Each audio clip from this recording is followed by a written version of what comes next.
Welcome back to Northwest City Politics in the Know with Juanita. We're glad to welcome you back to our show again this week.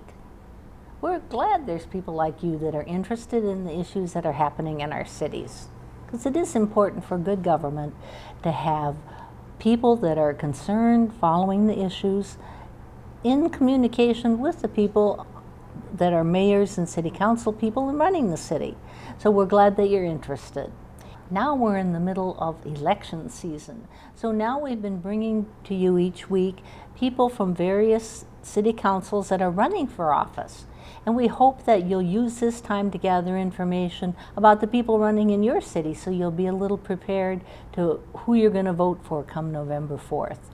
So we'll encourage you tonight to be sure to take down the names, the phone numbers, and the emails of the people that are in your part of Northwest Community Television's viewing area, because I know all of our candidates would be happy to have you call and ask them questions, give them your comments and your ideas. And I'm very happy tonight to welcome to our show, we have Mark Hoffman from Crystal. And then what ward or district are you in? I represent Ward 1, which is the very southern part of the city. Okay. And then we have Jeff Kolb, who's also from Crystal, but a different ward? Yes, Ward 2. Okay. And what part of the city is that? Just kind of borders okay. where Mark is. It's kind of the middle-ish part. Okay, the middle kind of part. And we have Jim Prom from Plymouth. Ward 4, which is the northeast corner. Okay, and then we have Dan Ryan from Brooklyn Center. And you run citywide, right? Yes, the council, the entire council is elected at large. So we're very happy to have all four of you with us tonight, and they've been prepped ahead of time with some questions to share their thoughts and their ideas and give you some information about themselves. And I've asked each one of them to be ready and prepared to first introduce themselves. So we'll start with you, Mark, and have you introduce yourself out to our audience at large, but particularly to that section of Crystal. Very good. Thank you, Juanita, and really appreciate giving us this opportunity. My name is Mark Hoffman, and I'm the current city council person for Ward 1 in Southern Crystal. And I've been your council person for 19 years. I've lived there for 38 years with my wife, Joni. We have 3 kids, and I enjoy our 8 grandchildren there, so we have a good time.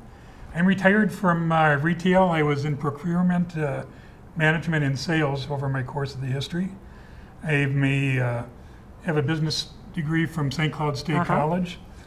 And I've been involved in many activities throughout my years at Crystal. I'd like to go through just a few of them. Oh, sure. I did enjoy, I coached both Crystal Little League and Babe Ruth through my years, and because I couldn't skate, I was a board member for Crystal Northwest and Armstrong Youth Hockey Associations. I put my time in that way. I am a member of Sacred Heart Parish, and when I've been there, I've been on the finance committee, I was on the parish council, and I've been the president of the parish council. So I've kept advised that way.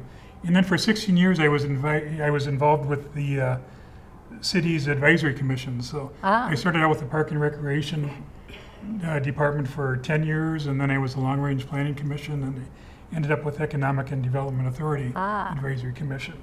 So I have a pretty deep background there. And then, of course, I've 19 years as a Crystal City Council and EDA person. Oh, yeah. I also serve now on the West Metro Fire District Board of Directors, and I was on the Botanic Boulevard Policy Advisory Committee, but that was disbanded about 3 months ago and has gone over to the Met Council. Oh, yeah, it changed words. Ownership has changed. Right. And you can see with all these activities, I think it's kind of, it's taught me how to deal with people. Be very truthful and sincere with the manner that I try to speak to them and have a dialogue with them. I know, and I think most of us know up front, that we're never going to agree on everything, but I try to go in with the most knowledge I can. Right. And also go in with both sides of the story. So I can say, here's why, here's not why. And of course, listen to everybody.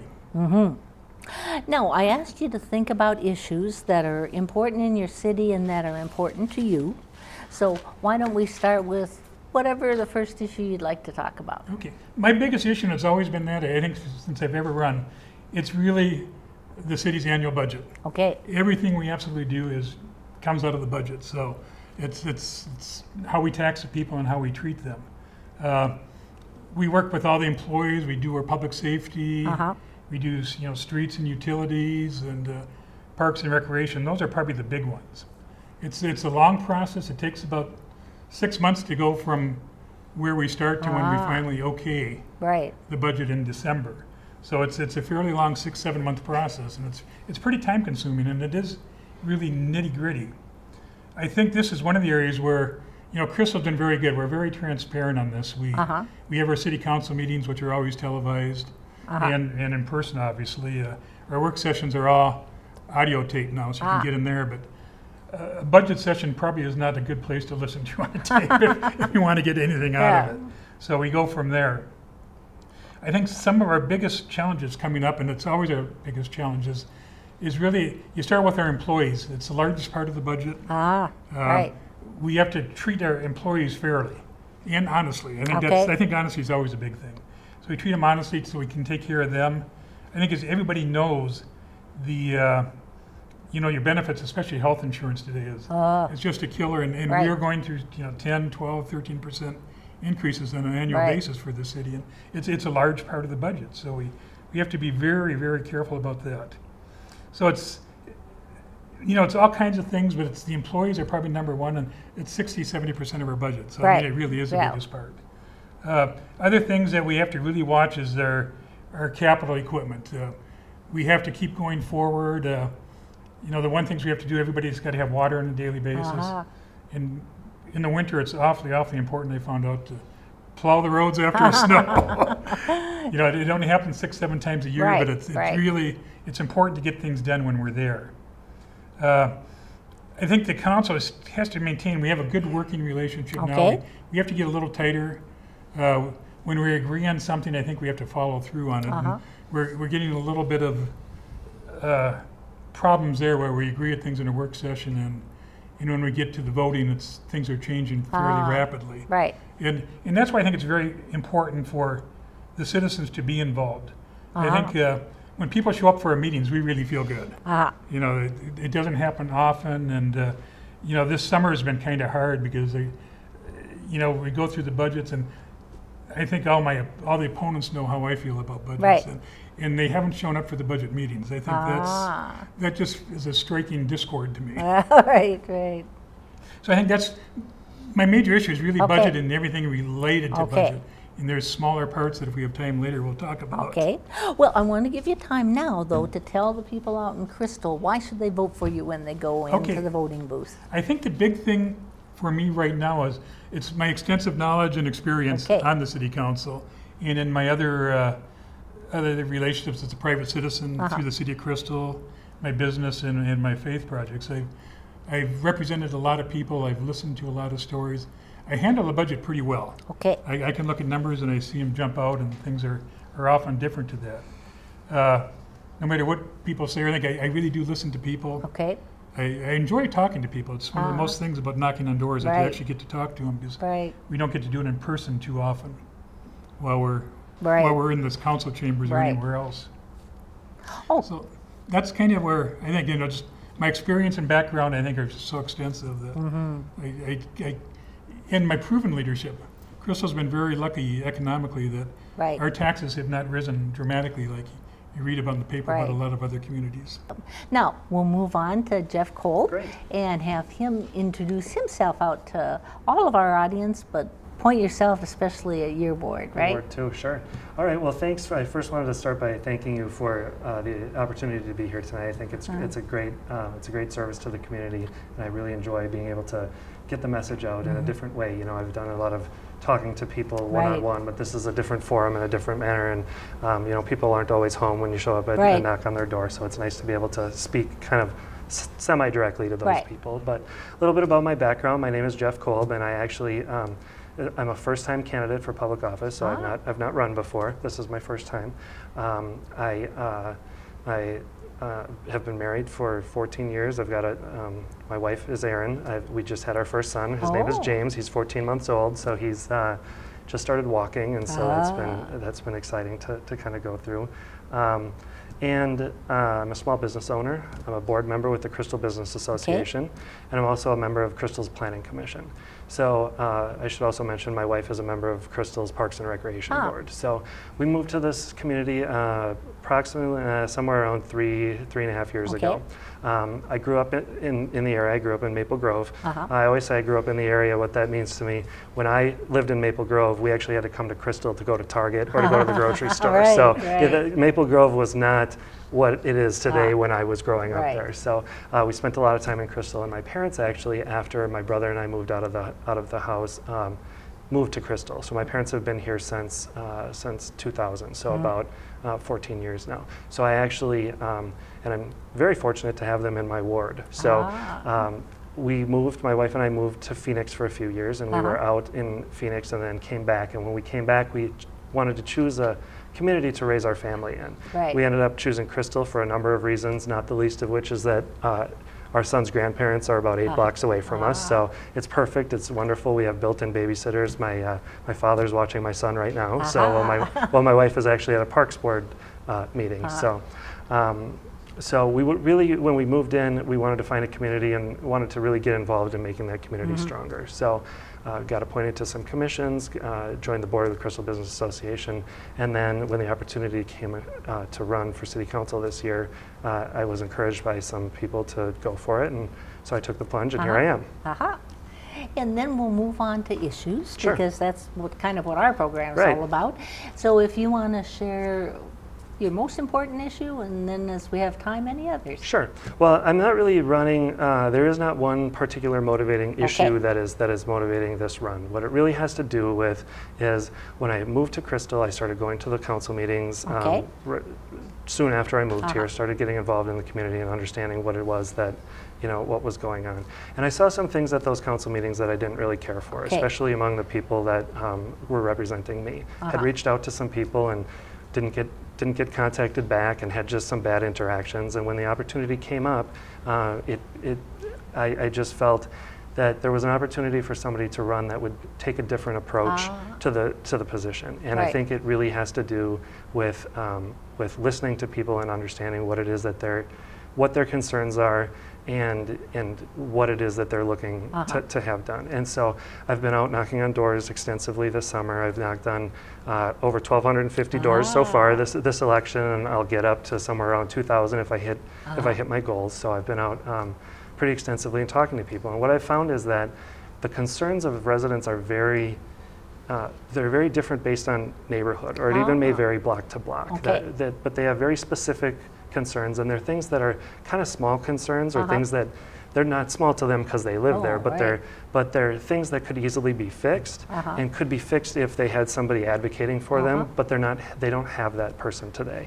They don't have someone who they can call and who will be their advocate. So my goal, and what I view the role of a council member, is to be an advocate for the citizens and help them get things accomplished. They shouldn't have to know who in City Hall they need to call to get this done or that done, or if this is a county road or a city road or things like that. That's what I think that the role of a council member is to be that advocate for the citizens. And then any other issues that you've heard from people, or mention some of the ones even though they're small? Sure, we've got some traffic concerns. There's always, I think, traffic concerns. Some requests for stop signs. Some requests for maybe even looking at speed bumps in some areas where they've got some serious traffic concerns. There's pockets that have some issues with crime. I do have Ward 2 has one neighborhood that is kind of. I'm sure if you've seen a map of Crystal, you know that there's no square lines anywhere. I mean, there's a lot of. There's little islands of things, and this is the area over by Cub Foods, kind of behind Cub Foods on 36th Avenue, and they feel really kind of disjointed from the city of Crystal. They feel like they don't get a lot of police patrols. They feel like they have some trouble with plowing, like maybe they're kind of an afterthought because they're really kind of stuck between Robbinsdale and Golden Valley on both sides. So, wait, I'm going to stop you there because I want to be sure to give you enough time to tell the people in your ward in Crystal why they should vote for you. Sure. All right, well, I would like to thank the voters of the City of Crystal, who we actually had a primary election earlier this year, and I actually made it through that primary with 58% of the vote. So I was very pleased with that result as a first-time candidate. So I am asking the citizens of Crystal to vote for me in the general election, and I appreciate their support in the primary. I've talked to a lot of those people again who said they support me again. So I'm very grateful for that support. But I think if you're looking for somebody who's really going to represent you and really is going to listen and carry forward and be your advocate, then I'm the right choice for you. All right? Right. Thank you very much. Thank you. And now we'll move on to Jim Prom, Plymouth, and I'll let you say your district again. Hi, Juanita. I'm Plymouth City Council member Jim Prom from Ward 4. I hail from St. Anthony. It's where I grew up, and I lived in Minnesota most of my life. My background includes I went to an OEC program at Spring Lake Park. They have it at Osseo, where in high school they teach you to be an EMT. So I went to work on their ambulance and Health Central Ambulance and worked as an ambulance driver for a couple of years. Then I worked at North Memorial as an EMT. I really enjoyed the emergency medical patient care. It was very exciting, and I got a great empathy for all the patients I worked with. From there I moved on to the cardiac cath lab. At the time, angioplasty was a new technique, and they were doing bypass surgeries, but they weren't doing angioplasties. So I trained in and I scrubbed in thousands of procedures in North Memorial, Abbott Northwestern, and in 20 labs in LA.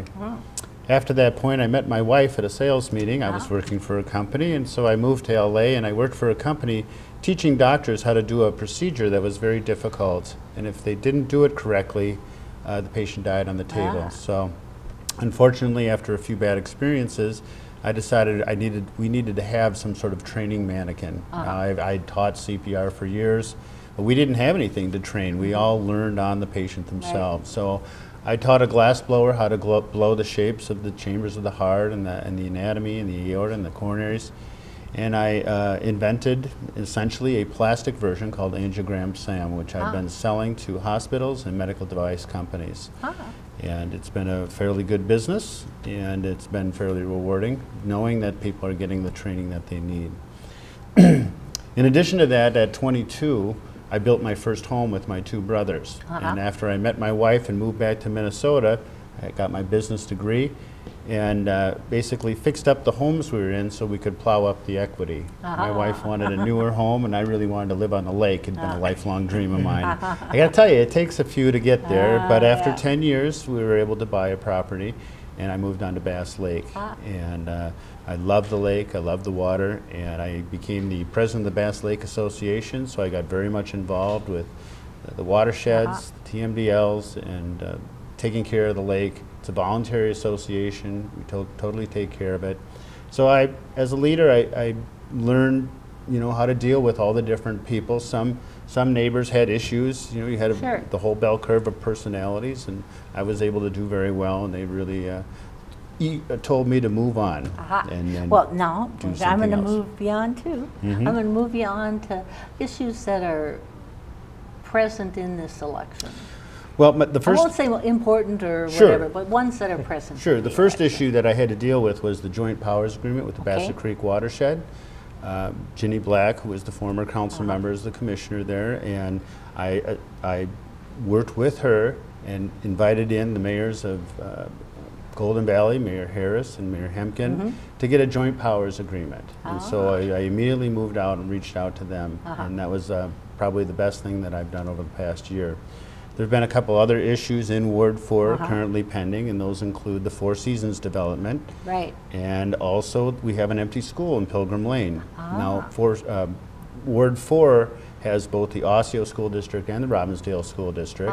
So but we don't have an Osseo school in Plymouth, so our northern members go up to Maple Grove, and then our southern members are in the Robbinsdale School District. So I'm interested to see if we can do something with both of those properties that would benefit Ward 4. Yeah. And then any issues that you've heard as you're door knocking and you're talking to people, things that people are talking about? You get a lot of different issues. Sometimes there's disputes between neighbors. A lot of times it's about traffic on Schmidt Lake Road.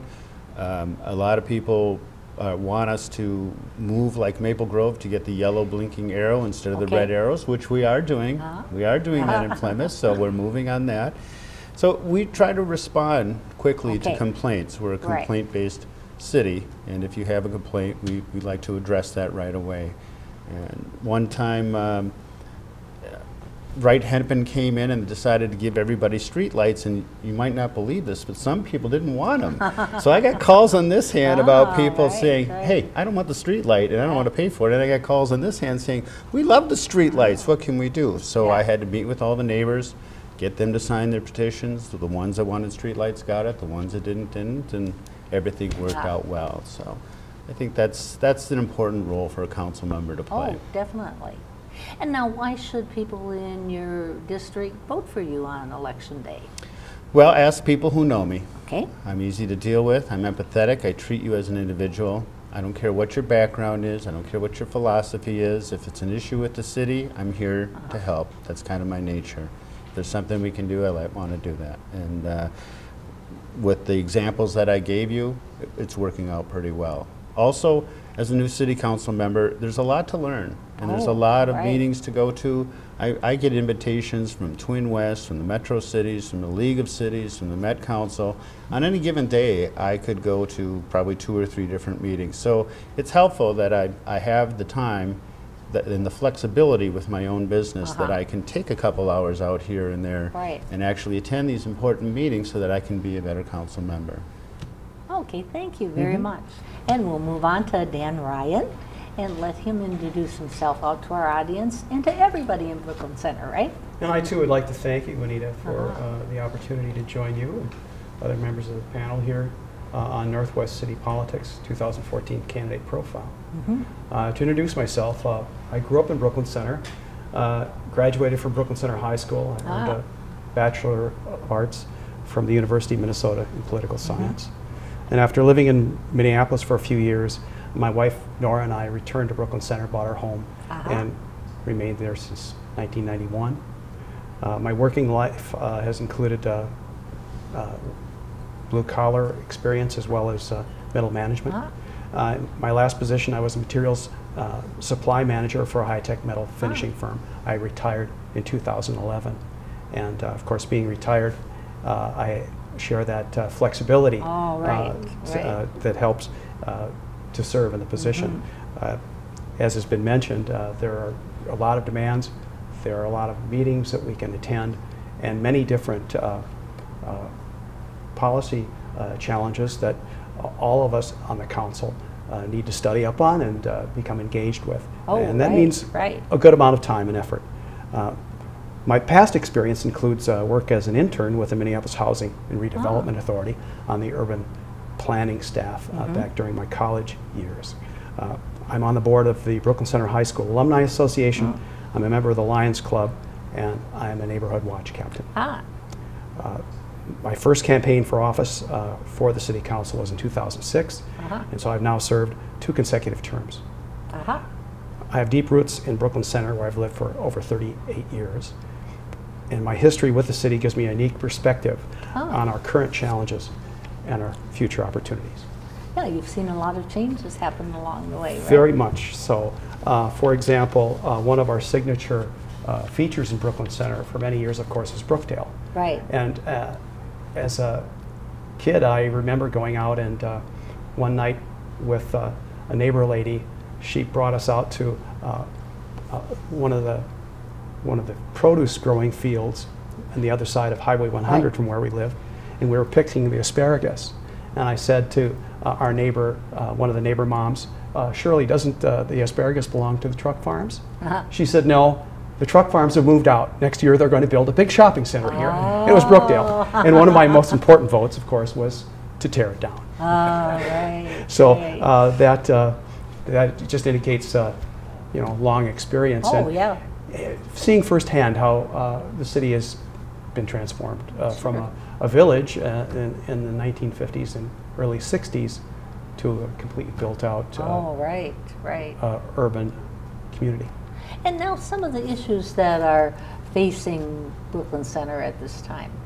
Well, as has been discussed earlier, the importance of city budgets, the transparency and accountability to ensure that our public services, those things we take for granted that make civilized life possible, be delivered on a very cost-effective, efficient basis.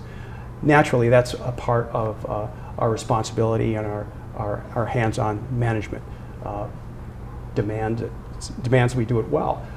But I see three major issues that confront the city that really affect how our residents see the city itself and how we're perceived by communities across the metropolitan area. And I see, first of all, that we have the demand for commercial redevelopment, improving the condition of our neighborhoods, and of course public safety. Right. And we've made some very significant gains in those areas. We've seen significant redevelopment through, as I mentioned, the old Brookdale Mall, redeveloping that through the Shingle Creek Crossing project, which was started when the economy was very poor, but has continued to move forward. Right. We've added 5 new Luther auto dealerships on Brooklyn Boulevard, north of 694, which has significantly added to our property tax base. Oh, right. And of course the FBI regional headquarters, which is over a $50 million value project. But what a lot of folks don't realize is that in the development agreement is stipulated that the FBI project be privately owned. Right. So the city can tax it. Yeah. And that's contributed close to $500,000 of tax capacity. So that's really big for us. Right. And of course, we've had issues in the neighborhoods with single-family rentals and problems with our multiple large apartment complexes. But there's been significant reinvestment in our apartment complexes. At least 5 of them have undergone major renovation. Tens of millions of dollars have been invested. So as with vastly improved apartments, we'll see higher rents and potentially fewer problems with residents. We won't make it to your third part, but I'll give you time so that you can tell people in Brooklyn Center why they should vote for you come November 4th. Well, I am the most experienced member of the council. Okay. No one else serving currently has as much experience as I have, with the exception of Mayor Wilson, having served 2 terms. Brooklyn Center is my home, where I've lived most of my life. My personal history tracks the growth, and as I've mentioned, the transformation of the city. I know it well, and given my background, I understand the struggles of the people I represent.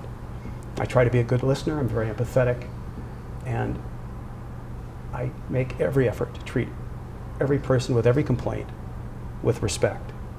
I'm proud of the success we've had in Brooklyn Center during my service.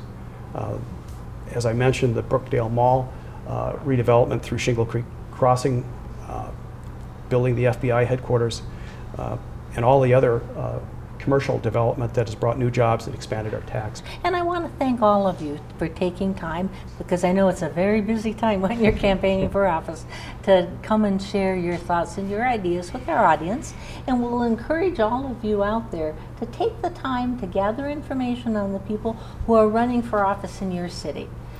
Use our show, the League of Women Voters, the Sun Post, and any opportunity that you have to gather information and then take the time to go out and vote. Because the city offices that you vote for probably have the most direct interaction with your lives of any of the offices. So we'll encourage you to do that. And tune in next week, because we'll have some more candidates. We'll have the mayoral candidates. Thank you for joining us. Bye.